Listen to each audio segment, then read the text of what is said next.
For Claire Lovell's sewing supply business, last year's lockdown was tough by any measure. For us, it would be the third time rebuilding, and you know, are we going to make it? I guess is what was going through my head. Since the lockdown lifted, things have looked up. We haven't made a full recovery, but we're fairly close to that. It's stories like Claire's that have the Chief Minister cautious in his optimism, but he says they have seen a V-shaped recovery, which has improved the budget position. We're seeing that in all of the data sets. It's flowing through into the Territory's revenues. Those flows have seen the headline net operating balance improve by $181 million, rising from an estimated deficit of $952 million for 2021 to 2022 in last year's budget to $770 million in the red and reducing to $372 million in the next 4 years. There are still risks. They are domestic and international.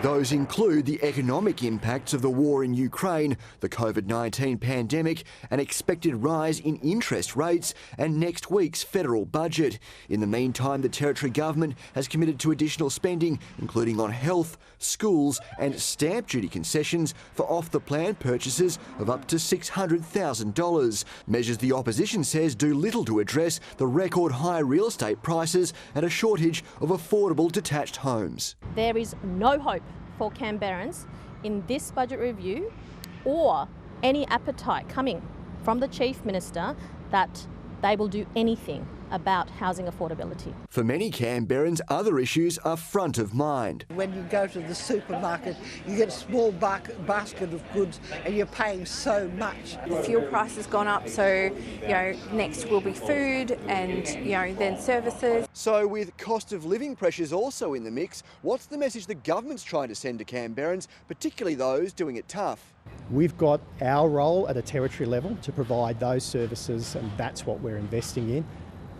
And I would hope that people, as they think about how they're going to vote in the federal election, will think about putting Canberra first and Canberra's interests first. He's not the only one hoping to focus attention on the coming federal election, with Liberal Senator Zed Seselja announcing $16 million in Commonwealth spending on active travel improvements and community facility upgrades, including the National Convention Centre. One of the things I've always been pushing for, and I've been able to deliver over $2 billion worth, is extra infrastructure spending here in Canberra. Though when it comes to large-scale infrastructure, the ACT government wants the federal government to turn their minds to the Australian Institute of Sport. We would be a willing partner in a renewal of that precinct that also renewed the city's arena and stadium infrastructure. That's something, of course, I've raised, but this is a different, bucket of money, for want of a better term. Whether further funding for projects in the capital comes in buckets or thimbles will be seen when the federal budget is handed down on Tuesday.